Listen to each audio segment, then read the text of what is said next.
참 예수님 안녕하십니까? 네, 선교 톡톡 대림 특강에 오신 여러분들을 환영합니다. 눈이 하루만 늦게 왔어도 여러분들 이 언덕 올라오시는데 아마 크나큰 고통이 있으셨을 텐데 하루 차이로 눈이 그래서 오늘은 날이 좀 풀린 것 같아요. 정말 다행입니다. 네, 이 성북동 이 언덕 위까지 선교 톡톡 대림 특강 참여하시기 위해서 오신 분을 너무나 환영합니다. 저는 한국외방선교회 선교국장, 선교센터장으로 소임하고 있는 김학현 미카엘 신부입니다. 감사합니다, 여러분. 네, 이제 많이들 오신 것 같아서 제가 인사를 먼저 드렸습니다. 네, 선교 톡톡은 하느님의 선교적 삶을 함께 영위하기 위해서 선교적 삶을 살아가고 있는 분들을 초대해서 이야기도 듣고 강연도 듣고 공연도 보고 하는 그런 프로그램입니다. 그래서 이 안에서 사순 때는 사순 특강을 함께 했고요. 이번에는 대림 특강을 통해서 여러분들 이렇게 만나게 되었습니다. 저희 한국외방선교회 후원회 분들은 저도 좀 아실 테고 또 이곳도 아실 테고 그죠? 저 보신 적 있죠? 네, 어디서 봤을까요? 영화에서 봤다고요? 네, 드라마에서 맞아요. 네. 네. 아니에요? 네. 한국외방선교회 신부로서 이렇게 지내면서 후원회 분들이 저를 도와주시고 우리 공동체를 위해서 봉사 헌신하셔서 잘 안 들립니까? 네. 헌신해 주셔서 저희들이 이렇게 신부로서 살아가면서 주님의 복음화 일에 함께 하고 있는 신부들입니다. 그래서 한국외방선교회는 지금 현재 8개 나라에서 거의 80명의 신부들이 함께 일하고 있는 국제적인 공동체입니다. 그래서 이곳은 한국외방선교회 본부로서 해외에 나가 계시는 신부님들을 도와드리고 후원하고 또 이렇게 선교에 대한 강의를 하는 그런 장소로 쓰이고 있고요. 여러분들은 이 자리에 오셔서 이 선교에 대한 이야기를 들으시면서 내가 하느님께 얼마큼 사랑을 받았는지 또 나는 선교로서 어떻게 살아가고 있는지를 한번 체험하시는 그런 시간으로 여러분들 오늘 보내시면 될 것 같습니다. 특별히 이 대림 기간에 성탄을 준비하면서 아름다운 선교의 모습을 또 한번 떠올려 보시고 아기 예수님이 저희들에게 오시는 그런 기쁨을 또 행복을 느끼시기를 바라겠습니다. 자, 오늘 프로그램 받으셨죠? 여기 보면은 오늘의 제목은 하느님을 그리다. 네. 우리가 묵상한다고 많이 하잖아요. 하느님 생각 많이 하고 하느님 사랑 많이 하는데 어떻게 하느님을 생각하면 좋을까 하다가 제가 그리다라는 단어를 생각했습니다. 그래서 제가 강사분들을 이렇게 모았죠. 그래서 오늘 첫 시간에는 한국외방선교회 사제이신 류종구 신부님과 함께 성경으로 하느님을 그려보도록 하겠습니다. 그리고 두 번째 시간에는 진짜 그림으로 멋진 그림을 보면서 하느님을 그려보는 시간이 되겠고요. 점심 먹고 점심 맛있게 준비되어 있습니다. 식사하시고 잠깐 쉬었다가 오후 시간에는 음악으로 하느님을 그리게 됩니다. 이번 오늘 음악에는 기타 그리고 클래식 기타 그리고 바이올린 연주하시는 분들이 오셔서 음악으로 하느님을 그리는 안내를 해 주실 겁니다. 그리고 나서 우리 고해성사 시간과 잠시 휴식 시간 갖고 오늘 파견 이사로서 오늘 하느님을 그리는 시간을 보내도록 하겠습니다. 어떻게요? 기대되시죠? 네. 저도 이 프로그램 만들고 나서 정말 뿌듯했습니다. 대림을 내가 잘 보낼 수 있겠구나. 이번 성탄은 더 기쁘겠구나 라는 생각을 하면서 그렇죠. 감사합니다. 그래요. 그래서 제가 오늘 좋은 강사분들 이렇게 모셔서 여러분들과 함께 좋은 선교 이야기 나누겠습니다. 혹시 좀 날씨가 좀 추워서 몸이 좀 안 좋으시면은 온도를 더 올려드릴 수 있으니까 언제든지 그래요. 저한테나 또 저뿐만 아니라 저희 직원도 한 분 나와 계시고요. 안네스 선생님 나와 계시고 또 제 후원국 신부님들 또 나와 계십니다. 정재건 신부님, 김지환 신부님, 그리고 김희근 신부님, 그리고 김선원 신부까지 오늘 많은 신부님들이 저 뒤에서 왔다 갔다 할 거예요. 그래서 필요한 거 있으면은 말씀해 주시면 되겠습니다. 자, 그럼 오늘 하느님을 그리는 시간, 첫 번째 시간 무엇으로 그리다? 성경으로 하느님 그리는 시간을 갖겠습니다. 제가 시작 기도로 주님의 기도로 시작기도 하고요. 우리 오늘 강사분 유종고 신부님 앞으로 모시겠습니다. 네, 성부와 성자와 성령의 이름으로 아멘. 하늘에 계신 우리 아버지, 아버지의 이름이 거룩히 빛나시며 아버지의 나라가 오시며 아버지의 뜻이 하늘에서와 같이 땅에서도 이루어지소서. 오늘 저희에게 일용할 양식을 주시고 저희에게 잘못한 일을 저희가 용서하오니 저희 죄를 용서하시고 저희를 유혹에 빠지지 않게 하시고 악에서 구하소서. 아멘. 성부와 성자와 성령의 이름으로 아멘. 자, 그럼 우리 유종고 신부님 앞으로 나올 텐데요. 제가 신부님 양력을 간단하게 설명을 좀 드리겠습니다. 여기 팜플에 나와 있는데 유종고 신부님께서는 파푸아 뉴기니 마당교구에 선교하셨고요. 그리고 미국 뉴욕에서도 선교하셨습니다. 그리고 캐나다도 가셔서 캐나다 토론토 교구에 선교하시고 지금은 한국예방선교회 성사 전담 사제로 지내고 계십니다. 자, 그러면 유종고 신부님을 큰 박수로 환영하겠습니다.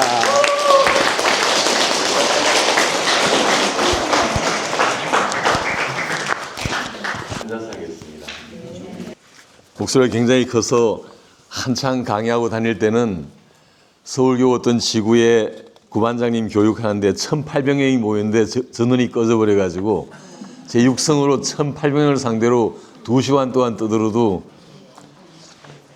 제 말을 못 들은 사람이 없을 정도로 목소리가 우렁찬 사람이었는데 하필 목과 관련되는 폐에 그러고 나니까 소리가 힘도 약해졌고 그리고 또 금세 빨리 잘 쉬어요, 목이. 그런 것들을 감안하고. 왜냐하면은 여기에 기관지 경 검사를 하잖아요. 식도에 넣는 위내시경 하는 것도 고통스럽죠, 그죠? 그래서 되게 수면 내시경을 할 거예요. 그런데 기관지는 알다시피 굉장히 관이 좁습니다. 거기에 양쪽으로 그걸 삽관을 해서 보면 얼마나 사람이 물론 저는 전신 마취했으니까 모릅니다만은 후유증이 만만치 않아요, 그게. 목도 너무 아프고 때로 그냥 거기서 뭐 어떻게든 흠집이 나는지 목이 옛날 같지 않고 소리도 변하고 좀 갈라지고 그런 거 있습니다. 이해해 주시기 바랍니다. 어쨌든 12월 두 번째 주말입니다. 만추 늦은 가을과 겨울의 문턱 사이에 사염없이 낙엽이 지고 앙상한 나목이 드러나는 모습을 우리가 보고 있습니다. 모든 것이 잦아들고 조락하는 계절에 우리는 이 대림절을 시작합니다. 우리의 대림절을 맞는 자세, 그리고 오늘 특강이만 우리의 자세를 먼저 한번 잘 점검을 해보겠습니다. 제가 아무리 좋은 강의로 여러분을 감동시키고 아주 거룩한 대로 끌고 가는 것이 아니라 여러분 스스로 준비해서 가는 것이죠. 그래서 내가 개떡같이 얘기를 해도 찰떡 같은 준비를 하고 오신 분들은 그냥 속내를 잘 알아듣고 스스로 만들어가면서 그 정수를 빨아들일 것이요. 아무리 황금의 강론을 한다 한들 마음이 콩밭에 가 있으면은 귀에 안 들어오고 오른쪽 귀로 들어와서 왼쪽 귀로 흘러나갈 것입니다. 오래된 불교 경전 중에 아함경이라고 있습니다. 제가 천주교 신자가 되기 전까지는 고등학교 2학년 때까지 불교 신자였는데요. 아함경에 이런 비유 말씀이 있습니다. 허벌판에 어떤 나그네가 허벌판에서 호랑이를 만납니다. 허벌판에서 뻥 뚫린 개발된 곳에서 호랑이 만났으니 어떻게 되겠습니까? 꼼짝없이 죽었죠, 뭐. 그래서 막 호랑이를 피해서 도망을 가다가 허걱거리면서 도망가다 보니까 마침 우물이 못 쓰게 된 우물이 하나 있어가지고 우물 속으로 뛰어들었습니다.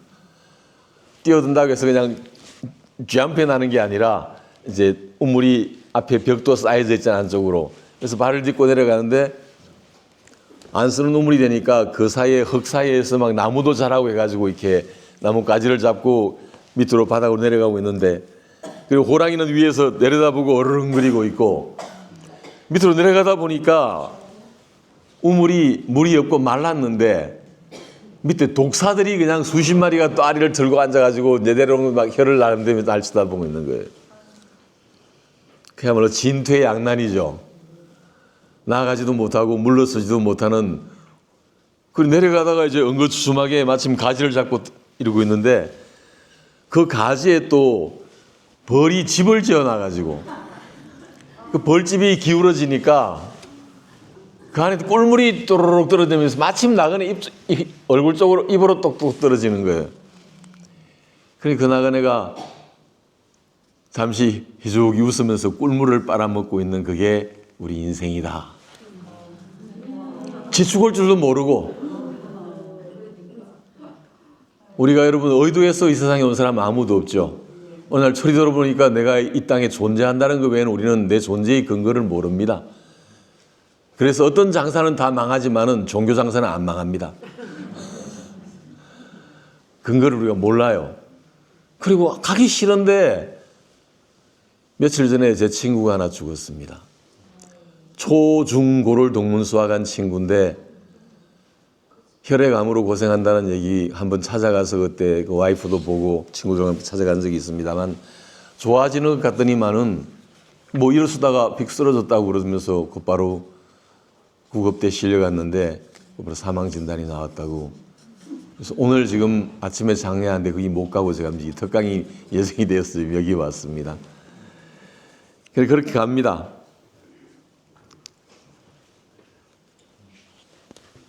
띄워놓고 비유로 말하면 우리 모두 웃지만은 그게 바로 자기 자신의 모습인 줄은 별로 심각하게 생각하지 않으면서 우리는 오늘 하루하루를 살아갑니다.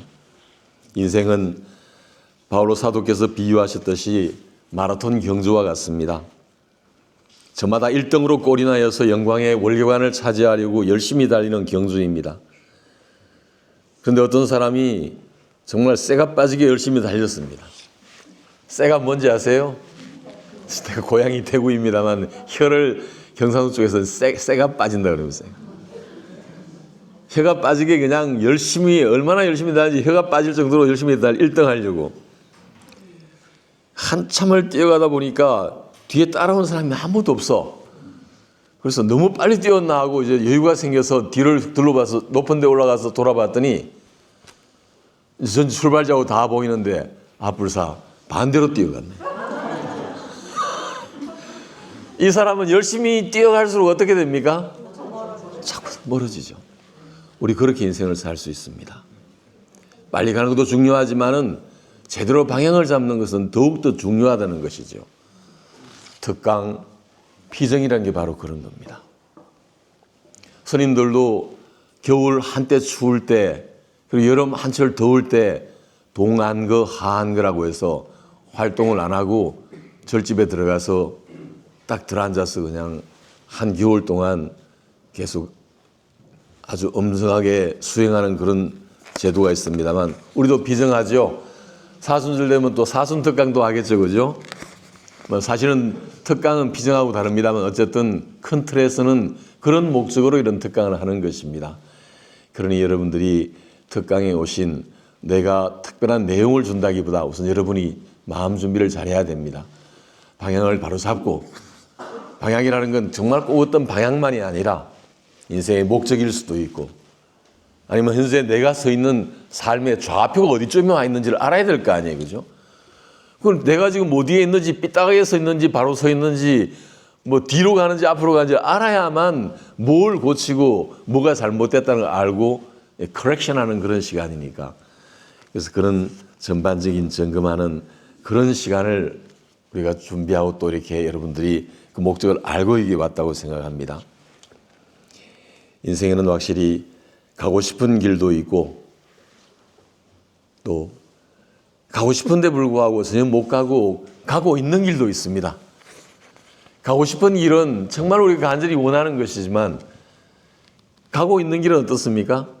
살다 보니 뭐 그냥 내 의지일 수도 있고 어쩔 수 없이 내가 처한 환경 때문에 떠밀려 지금 이런 삶을 살고 지금 내 모습이 이렇게 되어 있을 수도 있는 거죠. 내가 고등학생 때 그 여학생을 안 만났으면 그냥 불교 신자일 텐데.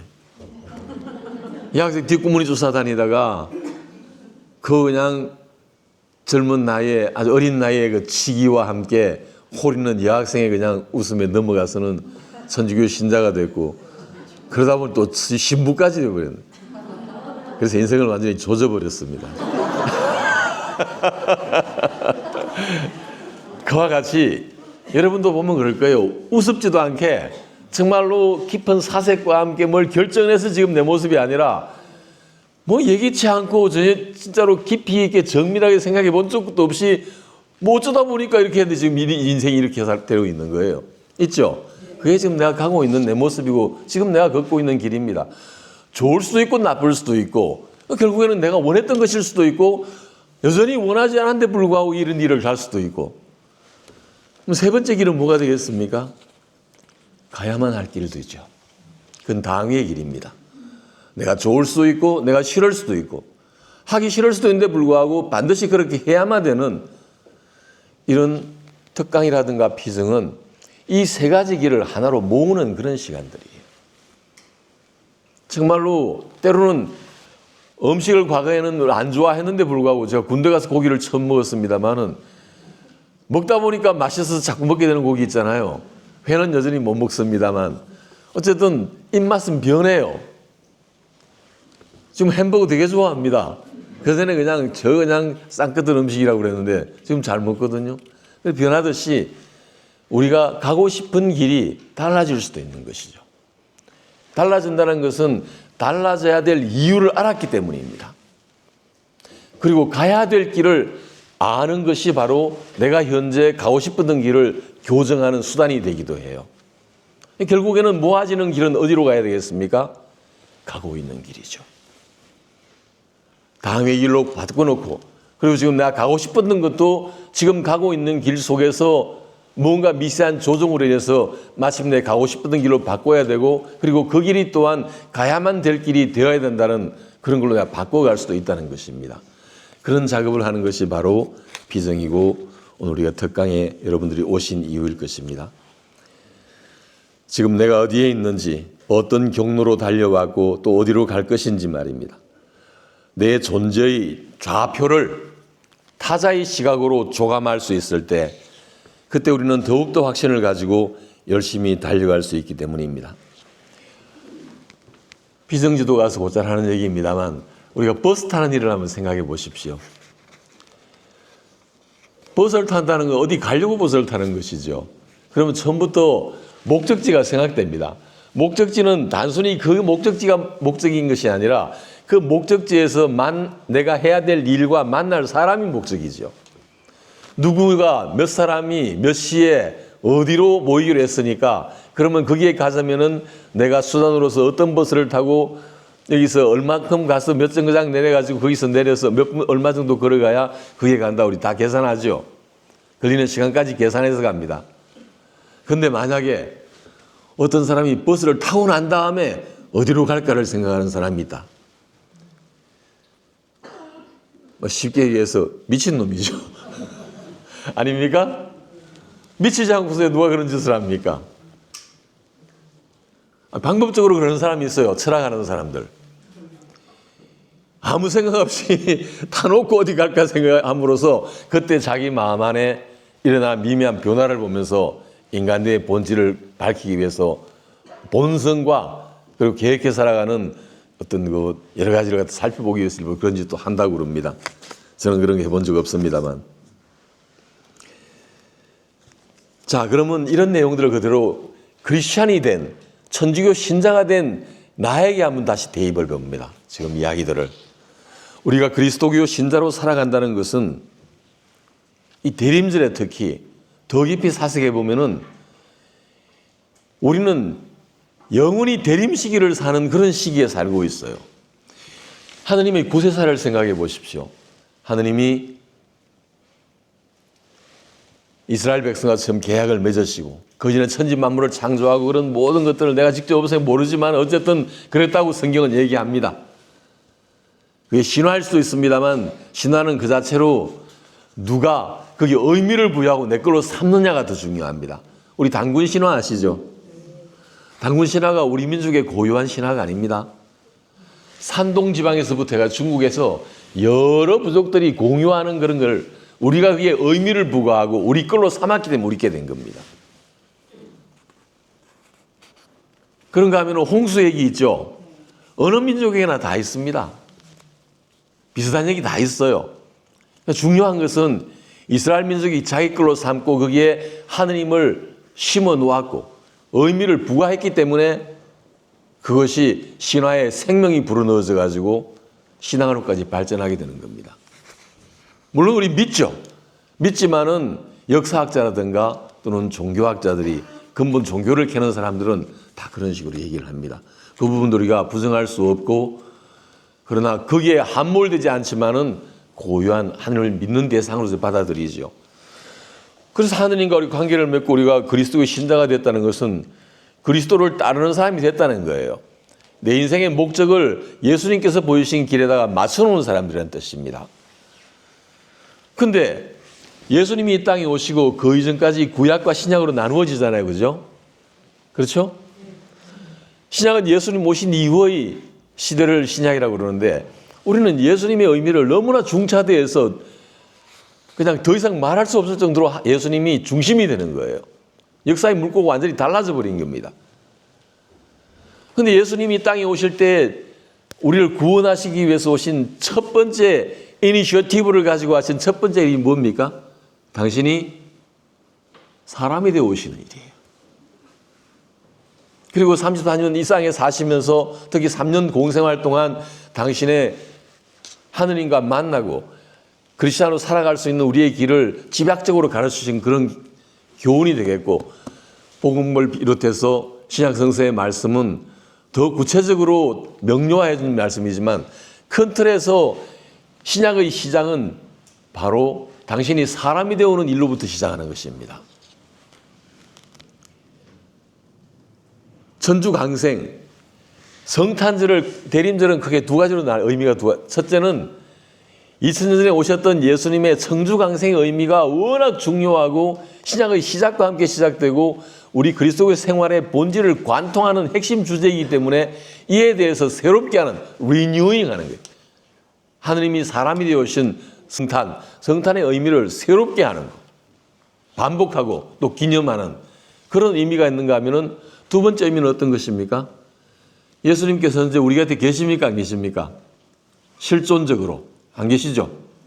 우리 곁을 떠나시고, 그래서 당신이 이 땅에 사람이 되어 오신 그 예수님이 아닌 다른 모습으로 우리와 함께 계시지만 본래 인간의 모습으로 임재하지 않은 부재의 시간에 당신을 대신해서 우리를 이끌어주고 우리가 그르칠 수 없도록 우리를 도와주는 제3위의 하느님을 보내셨죠. 그분이 누구십니까? 성령님이죠. 바로 성령님과 대림 시기와 성령은 굉장히 밀접한 관계가 있습니다.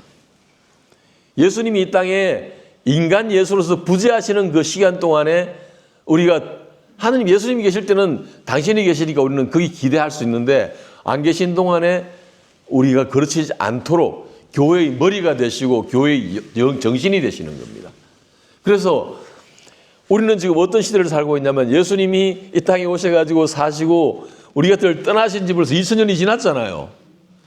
그러면 지금 2000년 동안이지만 언제일지 모르지만 내일일 수도 있고 모레일 수도 있고 1년 후일 수도 있고 그건 아무도 모르고 예수님도 모르고 하느님 아버지만이 아신다고 그랬습니다. 분명히. 그 급박한 종말의 이런 시간, 언제 올지 모르는 그런 내일 올 수도 당장 올 수도 있는 그 긴박한 그런 시간을 살아가는 시대, 교회의 시대는 곧 대림의 시대입니다. 이 다시 오시는 예수님, 다시 오실 예수님을 기다리며 준비하는 걸, 준비를 돕는 구원의 대행기관이 교회인 것입니다. 그럼 우리 대림을 가볍게 생각할 수 없는 의미가 분명히 생겼죠, 이제. 그죠? 아, 그렇구나. 우리가 살아가는 교회의 시대는 대림의 시대이구나. 그리고 성령의 시대이구나. 금세 알 수 있습니다. 그래서 성탄절을 준비하기도 할 뿐만 아니라 동시에 다시 오실 예수님을 맞는 궁극적인 우리 구원이 이루어지는 그때를 기다리는 사람다운 자세를 갖다가 새롭게 가다듬는 때가 바로 이 대림절이다. 이렇게 생각하시면 되겠습니다. 그러니 이 교회의 시기는 상시적인 대림의 시기라고 할 수 있습니다. 따라서 우리는 매일 매 순간 절박한 마음으로 대림절을 살고 있는 것입니다. 신학의 한 명제로서 하느님의 나라는 예수님께서 이미 왔다고 그랬죠. 너희 마음 안에 있다고 그랬잖아요. 그러면 영어로 얘기하면은 The kingdom of God has already come. 완료형을 씁니다. 이미 왔다는 거예요. 끝났어요. 이미 이 땅에 와 있습니다. 근데 but it is not completed yet. 아직 완성이 안 된. 그 완성은 언제 이루어지겠습니까? 예수님이 다시 오실 때. 이런 종말론적인 긴박한 시기가 바로 대림의 시기입니다. 그래서 대림 시기 동안 그 원수가 아니라 밤에 도둑같이 온다고 얘기하면서 우리는 긴장을 늦추지 말라고 우리 가르치지 않습니까?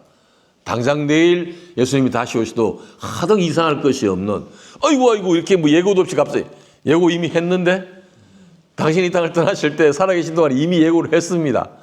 그렇게 조심해서 준비하는 자세로 살으라고. 그래서 주인이 언제 올지를 알고 주인이 왔을 때 딱 맞을 준비를 하고 있는 종은 복되다 이런 얘기 하셨죠. 바로 이 대림 우리의 준비 자세를 가르치는 그런 얘기고 대림 시기에는 계속 이런 텍스트의 말씀으로 우리가 미사를 봉헌합니다.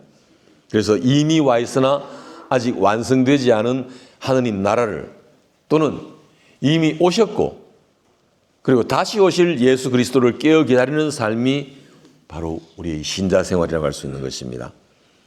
그러므로 우리는 늘 대림 시기를 살고 있으며 또한 교회는 대림 시기를 관리하는 구원의 대행기관이라고 할 수 있습니다. 당연히 예수님이 다시 오시면 어떻게 되겠습니까? 우리 교회는 자동으로 문 닫습니다. 문 닫아야죠. 옥상옥이란 말 알죠? 군더더기로 사족과 비슷한 것입니다. 사족 뜻이 뭡니까? 뱀 다리란 뜻이잖아요. 족. 뱀의 다리가 있습니까? 뱀은 비늘로 기어가는데 쓸데없는 군더더기가 사족이라고 그러죠. 옥상옥도 집 위에 또 집을 짓는다는 거예요. 옥상옥. 그와 같이 예수님이 교회 자체이시고 교회의 근본이고 모든 것인데 예수님이 그분이 계시는데 교회가 존재할 이유가 없는 거죠. 지금 같은 그런 의미의 교회는 자동으로 문을 닫게 되는 겁니다. 예수님이 모든 게 완성되었는데 뭘 굳이 대행기관 동안에 대행체제가 새로 대표를 뽑았는데 계속 대행이 필요합니까? 아니 당연한 건데 여러분 이상하게 보시네 저를. 저 신부가 좀 이상하다. 저 사람은 천주교 신부가 아닌가? 아닙니다. 당연히 그런 것이죠. 당연히 그런 것입니다. 내가 굳이 얘기 안 해도 당연히 그런 것이에요. 그래서 오시는 주님을 다시 기다리며 현실적으로는 성탄절을 궁극적으로는 예수님의 재림을 준비하는 우리의 마음 자세를 가다듬기 위해서 이렇게 우리는 특별한 시간을 갖는 것입니다. 하느님을 그린다. 제가요 그림을 잘 그리려면 그리워해야 됩니다. 그리워하다 그리다 비슷한 것 같아요. 같은 의미에서 발생한 게 아닌가. 내가 AI에 물어보진 않았으면 좀 내 생각이 그럴 것 같아요. 사람도 그러잖아요. 그 사람을 그리워한다는 것은 마음으로 간절히 그리워해야 그 사람에 대한 그림도 잘 그려질 거예요. 이미지네이션이 잘 될 거 아닙니까? 그렇죠? 그린다는 것은 그리워한다는 거에 동의어 같아요. 내가 볼 때. 근거 없는 내 생각입니다만 그럴 것 같지 않아요? 이럴 때는 예 그렇게 그렇습니다 이렇게 얘기해 주는 거예요. 예의상 네 그럴 것 같아요. 실제 뜻을 생각해도 그리워해야 이미지가 더 선명하게 살아나잖아요. 그러면 잘 그리려면 하나님을 그리워하는 마음이 간절할 때 더욱더 잘 그려지겠죠. 그렇다고 생각해요. 그러니까 지금 성경으로 하나님을 그리는 걸 제가 지금 맡아 얘기합니다만은 두 번째는 뭐로 하나님을 그린다고요? 그림으로, 드로잉이나 페인팅으로 하나님을 그리워하는. 세 번째는 뭡니까? 음악으로 그리워. 이게 전부 일맥상통하죠. 제가 노래를 참 좋아합니다. 목소리가 우렁차서 노래도 많이 부르고 좋아했는데 이제는 목이 그냥 빨리 쉬고 해서 잘 어렵습니다만 노래는 그래서 신학생 때도 5년 동안 제가 깐토를 했어요. 깐토레스가 뭔지 압니까? 칸톨. 그러니까 화답송할 때 함께하는 후렴구 말고 시편 노래하는 거 있잖아요. 신학교 5년 동안 제가 신학교에서 그냥 그거 했습니다. 같이 내일 격주로 번갈아가며 했던 친구가 황창현입니다. 황창현 친구 입학 동기인데 저보다 10살이 저보다 어립니다만은 그 친구나 저나 목소리가 원래 화통을 사는 것 같아가지고 우렁차고 그냥 그래서 깐토레스를 5년 동안 신학생 때 했는데 또 그런 걸 좋아해요. 깐토레스도 했고 또 그림 그리는 게 어릴 때 만화 그림을 그려가지고 내가 만년필 선물도 많이 받았어요. 만화가한테. 제가 원래 70입니다. 여러분도 비슷한 연배 사람들 옛날에 만화책 보면은 뒤에 독자가 그린 그림 보내면 뒤에 실어주고 그 별 몇 개 받고 하면은 그 만화가가 정말 그림 잘 그리는 친구 문화생으로 받아들이기도 하고 선물 받고 있는데 내가 만년필 여러 번 선물 받았어요. 그래서 저는 음악도 예술에 좀 재능이 있는 줄 알았어요. 근데 뭘 그냥 공부하고 뭐 어쩌다 보니까 그림 그리고 싶은 글도 써가지고 상도 많이 받고 노래도 잘 부르고 그랬는데 그림을 그래서 상도 많이 받았는데 그림을 한 번도 공부를 한 적이 없어요. 그래서 그 못했던 게 그냥 여러분들 여러분 자녀들은 이미 다 컸겠구나. 여러분 손주 소녀들은 그놈들이 지들이 하고 싶은 거 시키세요. 인간은 하고 싶은 걸 해야 됩니다. 해서는 안 될 것이라도 하고 싶은 걸 못하면요 이게 원망해요 반드시. 그리고 어딘가에 베껴가지고 반드시 비싸기로 한번 직접 그려봐야만 직성이 풀리는 게 또 인간이에요.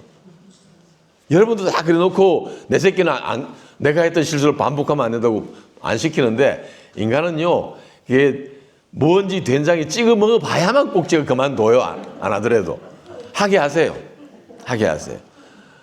제 체험도 그래요. 신부가 되고 저는 학사 논문도 그러고 부부 대화에 관해서 저를 쓰거든요. 그래 에미 신부를 오랫동안 했습니다. 부부들하고 있으면 편해요. 돈은 안 되거든요, 그게. 아니 2박 3일 동안 특강 나가면요 벌써 15년, 20년 전에도 안 해도 벌써 150만 원, 200만 원 받았어요. 강사료를. 근데 거기는 미사회물 10만 원밖에 안 줘요. 10만 원도 가면은 부부들 내 간식물 가지고 가야 되거든요.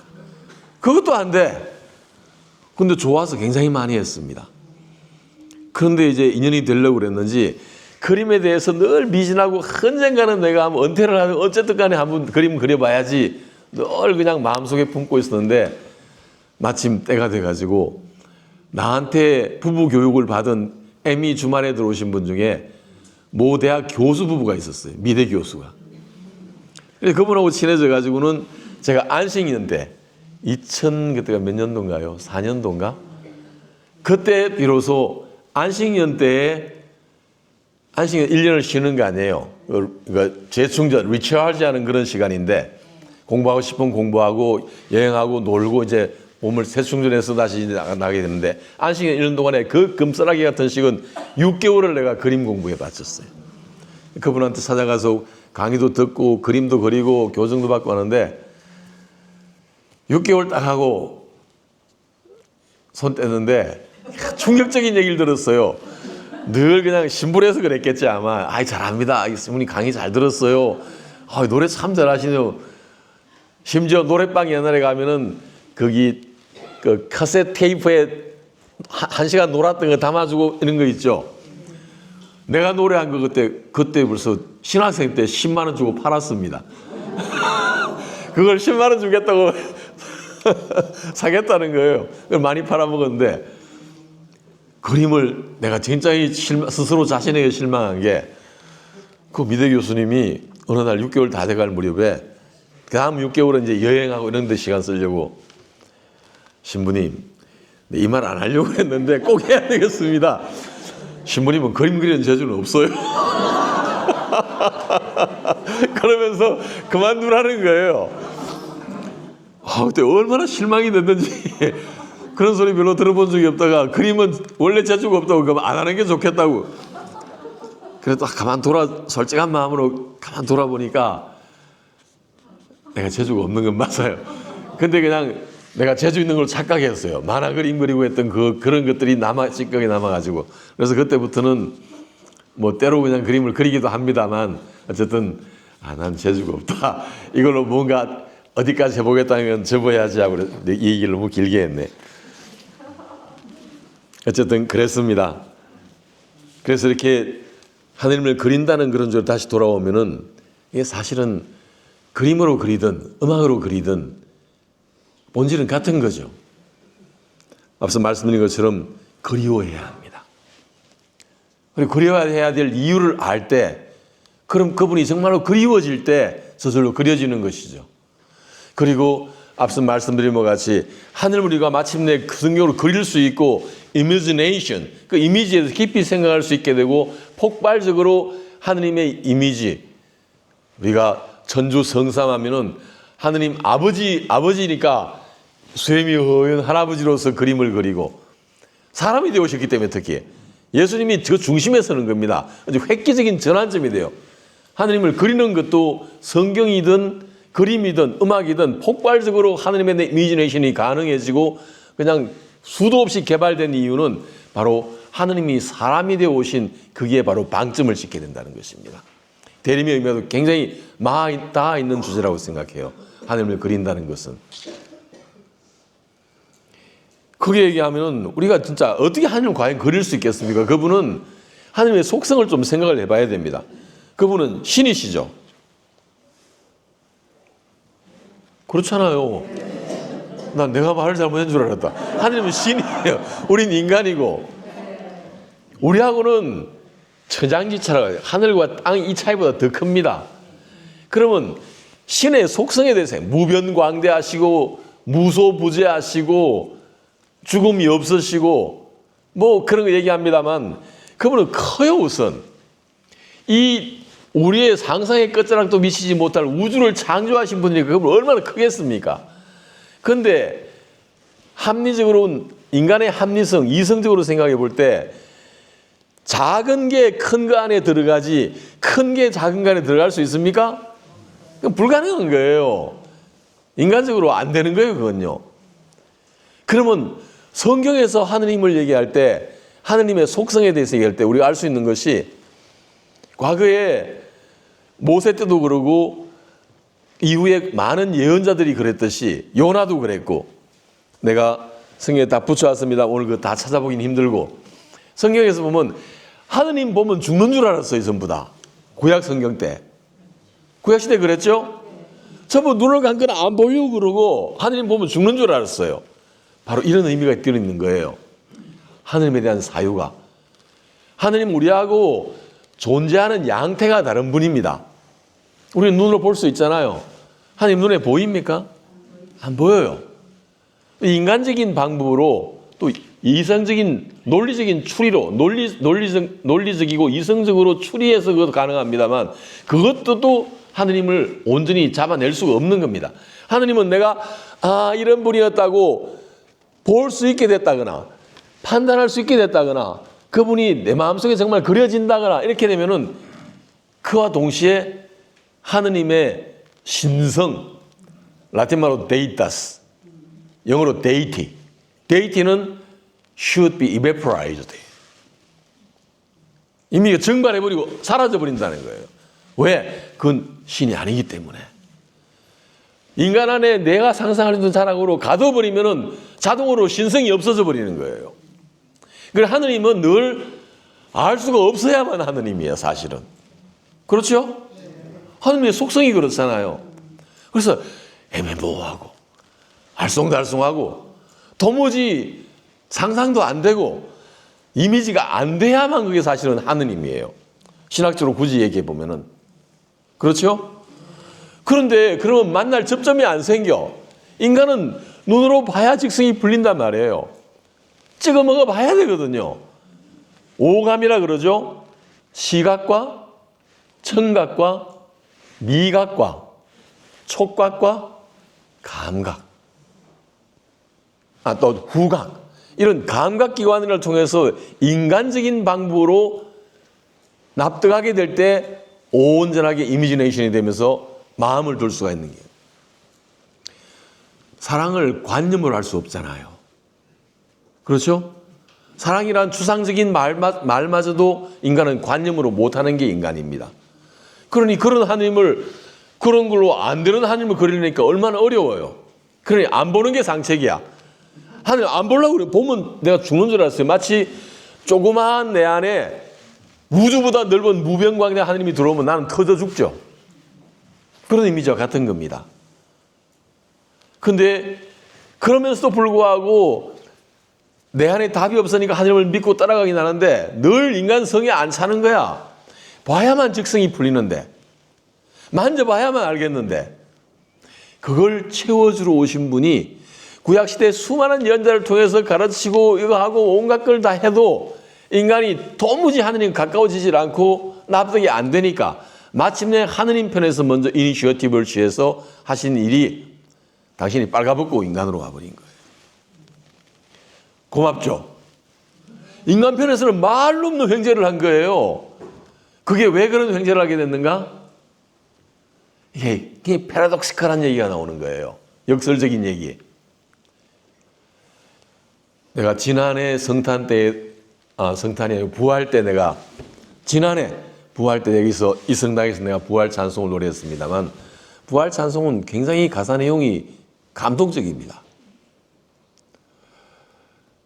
그 부활 성가, 부활 찬송 엑술 때 노래하다가 제가 운 적이 많이 있어요.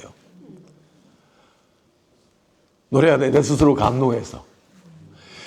거기 보면은 이런 가사가 나옵니다. 오 복된 죄여. 원죄가 범죄함으로 해가지고 그 죄 때문에 하느님이, 그렇죠, 그 죄를 복되다고 합니다. 죄를 복되다고. 사실 우리 삶 안에서도 죄 때문에 마침내 온전한 회개가 이루어지고 하느님과의 제대로 된 관계가 restoration 되는, 복원되는 그런 경우가 많이 있습니다. 어거스틴 성인 같은 경우에는 총각 때 이미 사생활을 할 정도로 방탕한 생활을 하십니다. 하느님을 알고 난 다음에는 그리스도교 신학의 기초를 그분이 다져놨습니다. 히포의 주교가 되었죠. 인간은 실패를 통해서 성장해 가듯이 인간은 죄를 지으라고 내가 여러분을 독려하는 게 아닙니다만 죄 때문에 더 큰 경지로 나가게 되는 경우가 많이 있습니다. 죄의 사악함에 대해서, 그 황량함에 대해서, 처참함에 대해서 눈 뜬 다음에 비로소 그 죄가 얼마나 나쁜 속성을 지니고 내 영혼을 파괴하는지를 알게 된다는 것입니다. 그거 없이 그냥 관념으로 하느님 성당에 왔다 갔다 하는 사람은 늘 그 자리에 머뭅니다만, 죄를 일부러 짓는 게 아니라 인간 실존 자체가 죄스러운지라 그 죄에 대해서 온전히 눈을 뜨게 될 때는, 그래서 그 죄를 제대로 알게 될 때에는 더 거룩한 걸음이 나아가게 된다는 것이죠. 굉장히 역설적인 얘기예요. 바로 그겁니다. 하나님을 그리는데, 그러니까 이 얘기는 천주강생에 이제 모든 이야기가 초점이 이제 모아지고 있는 거예요. 하느님이 인간 편에서 졸른 것도 아니고 인간이 그런 방법을 상상도 못했어요. 우리 간절히 원했지만은 얘기할 처지도 안 되고, 그런데 하느님 편에서 먼저 손을 내밀어서 그야말로 빨가벗고 우리한테 와버린 거예요. 예수님 모시고 사실 빨가벗고 왔잖아요. 그야말로 적자, 빨간 몸뚱아리는 그런 몸으로 그렇게 오신 거예요. 천주강생의 의미를 우리는 매 순간마다 가볍게 생각할지 몰라요. 천주강생 때문에 하느님을 그리는 도 쉬워요. 우리 이미지네이션이 다양해지는 거예요. 사람으로 그려도 괜찮고, 아니면은 섬광같이 지나가는 빛 속에, 심지어 예수님 그림도 막 그리잖아요, 지금요. 과거 같으면은 난리 나요. 우상숭배라 그러고 난리가 났는데, 아직도 개신교 신자들은 그런 거 안 하죠. 십자가 우상에다가 예수님이 고난받는 그 모습도 이미지네이션 안 합니다. 그 사람들은 도대체 예수를 믿는다면서 여전히 구약 성경만 믿고 있나, 왜 그런지 모르겠어요. 인간의 모든 상상력과 인간적인 것을 신적인 것으로 해방시켜 준 분이 바로 하느님입니다. 신학적으로 굉장히 거대한 의미가 있는 거예요.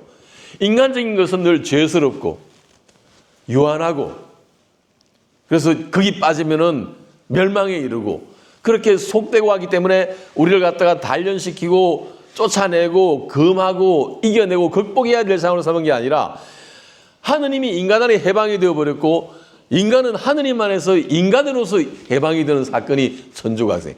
하늘과 땅이 결합되어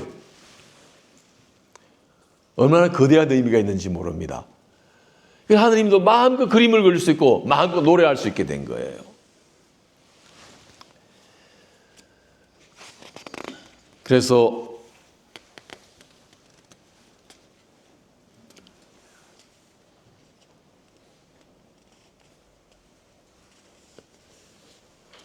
구약 성경에서 하느님의 영광이나 거룩한 본 모습을 직접 보는 것에 대한 그런 전통적인 이해와 경고가 여러 곳에 나타나고 인간이 그분 앞에 직접 서면 죽음을 면하기 어렵다는 개념과 이렇게 연결이 됩니다. 성경 구절만 쪼개게 보면 탈출기 3장 6절, 이사야서 6장 2절, 탈출기 33장 20절, 이사야서 6장 5절이나 요나서 1장 3절 이렇게 여러 측면에서 하느님을 보면 안 된다는 그런 우리 일러줍니다마는 하느님께서 사람이 되오시는 천주강생과 함께 이 모든 것들이 완전히 뒤집어지는 새로운 시대에 우리는 접어들었다는 것입니다. 예수님께 참으로 감사해야 되고 또한 천주강생에 대해서 깊이 생각하는 이런 대림절을 우리가 어떤 마음 자세로 맞아야 되는지 더욱더 잘 드러납니다. 우리가 여러분 제가 한번 생각해 보십시오. 삼종기도 바치죠, 여러분. 삼종기도. 삼종기도가 3번 종친다고 삼종기도잖아요. 예? 그 아침, 저녁, 아침에 하는 게 무슨 종인가요? 조종. 그러면 정오에 치는 거는 오종. 정오, 12시. 오종. 저녁에 치는 건 그게 만종이에요. 밀레 만종이고 삼종이 저녁 때 하는 삼종기도가 만종 아니에요. 그렇게 하는 것이죠. 근데 삼종기도가 어떻게 구성되는지 아세요?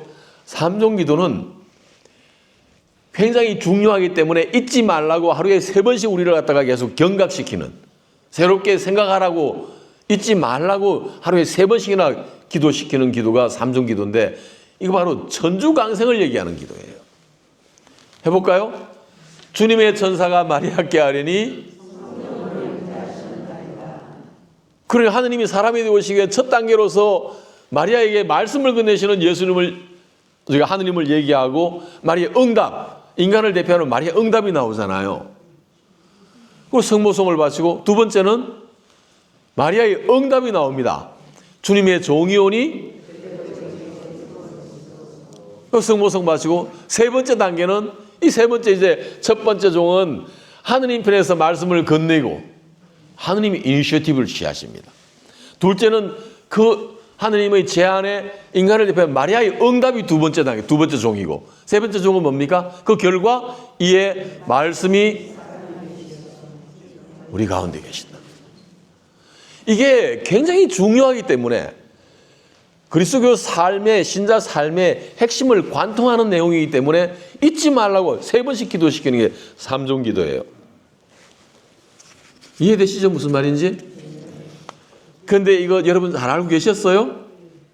아시는 분은 다행인데 내가 수없이 많은 강의 등기 보니까 이것도 모르는 신자들이 많어.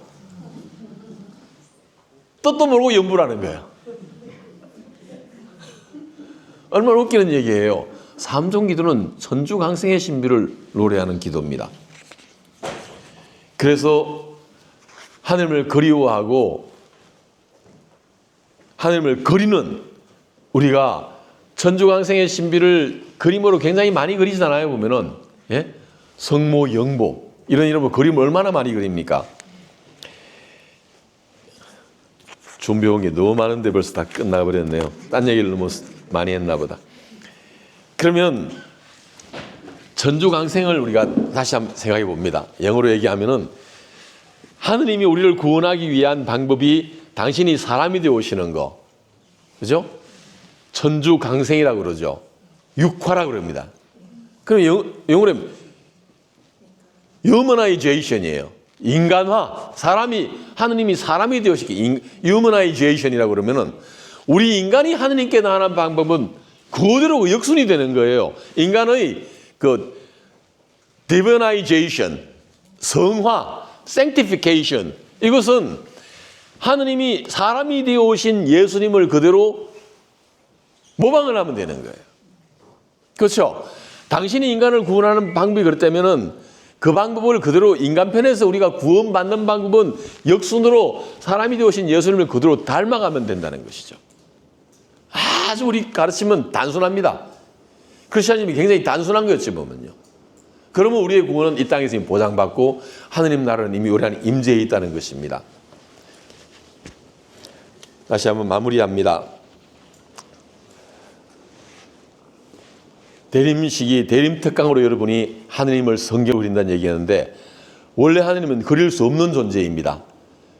왜냐하면 그분은 신이시고 우리의 시야에서 이렇게 형태를 갖춰 나타나는 그런 분이 아닙니다. 그런데 그런 것들이 우리 이미지네이션 안으로 들어오게 도와주신 결정적인 사건은 무엇이라고요? 하느님이 사람이 되오신 천주강생이고 바로 그 천주강생을 기리고 또한 다시 오실 예수님을 준비하는 기간이 대림절이기 때문에 대림절은 하느님을 그린다는 의미가 굉장히 잘 맞아떨어지는 겁니다. 그리고 결정적으로 하느님이 사람이 되어 오신 그 방법, 그 모습 그대로 우리가 다시 우리 편에서 우리의 구원을 위해서 노력하는 방법은 사람이 되어 오신 예수님을 그대로 본받는 일. 이미타시오 크리스티라는 책 있죠? 그 뭐라 그러나 제목이 뭐죠? 준주성범. 준주성범이 있죠. 원래 제목이 이미타시오 크리스티. 그리스도를 이미타시오. 본받는다는 거예요. 따라한다는 거예요. 그래, 그게 바로 우리 구원을 위해서 그렇게 중세 때 쓴 책입니다만 지금도 여전히 많이 읽히고 있죠. 좋은 내용들이 굉장히 많습니다. 단순한 거예요. 바로 그런 식으로 예수님이 보여주시고 예수님이 상징화해 주신 그런 많은 이미지네이션들이 수도 없이 많아요. 그래, 딴 건 안 보더라도 복음은 매일 읽어야 됩니다. 복음에는 바로 예수님이 지금 벌떡벌떡 살아 움직이는 그 현장으로 인도하고 예수님 인격을 체험할 수 있는 그런 기관이에요. 특히 그 중에서도 가장 핵심이 되는 거 휴먼, 사람이 되어 오신 휴머나이제이션이니까 하나님은 인격신이라는 사실이 더욱더 도드라집니다. 과거엔 그런 게 없었어요. 사람의 꼴을 갖추고 사람과 함께 사람의 감정을 나누고 느낌이 있고 말씀을 건네오시고 그리고 사랑을 하고 울고 웃고 하시는 그런 하느님이 되신 사건이 천주강생이었다는 것이죠. 그러니까 얼마나 그리기가 쉬워집니까? 인간이 가지고 있는 감각, 감정에 그대로 이입해서 하느님은 우리가 이미지네이션 할 수 있으니까요. 성경으로 하느님 그린다는 얘기지만 성경에 구체적으로 다 들어가기 어려울 뿐만 아니라 제가 또 전문 지식도 없습니다. 그러나 적어도 제가 얘기해 주신 말씀드린 천주광생과 관련해 가지고도 충분히 여러분 마음속에서 하느님을 이미지네이션 할 수 있는 방법이 다양해지고 폭이 넓어진 건 분명한 사실일 겁니다. 그 의미와 함께 이번 대림절은 이제 음악과 함께 또는 그림과 함께 하느님을 그리는 방법을 우리 같이 배우고 또 공부하게 되겠습니다만 어느 때보다도 하느님의 그런 이미지가 여러분 속에 살아있어 가지고 이번 성탄절에 오시는 아기 예수님 속에서 얼마나 그냥 그 고매한 신성이 인간성과 함께 녹아들어 있는가 깊이 체감하고 더욱 감동하는 그런 성탄절이 되기를 빕니다. 조금 미진한 게 있는데 시간이 그렇게 됐으니까 이걸로 마치겠습니다. 감사합니다.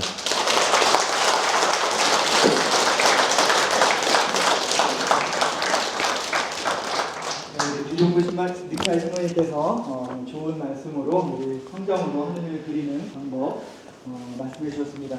신부님께서는 그림을 그릴 수 없다고 했지만 저는 그릴 수 있다고 해서 모셨거든요.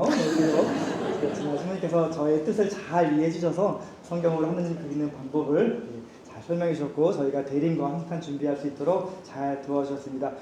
신부님 처음에 말씀하셨지만 건강 때문에 조금 신경을 많이 쓰셔야 되는 부분들이 있습니다. 그렇지만 저는 계속 이렇게 괴롭힙니다. 신부님 글 써주세요, 강의해 주세요, 저랑 놀아주세요 계속 하고 있습니다. 왜냐하면 신부님 건강하시라고. 그래서 여러분들도 우리 유종구 신부님 건강을 위해서 기도도 많이 해주시고 또 앞으로도 강의 제가 많이 초대할 테니까 다음에 또 인사해 주시면 되겠습니다. 다시 한번 박수 감사합니다. 감사합니다.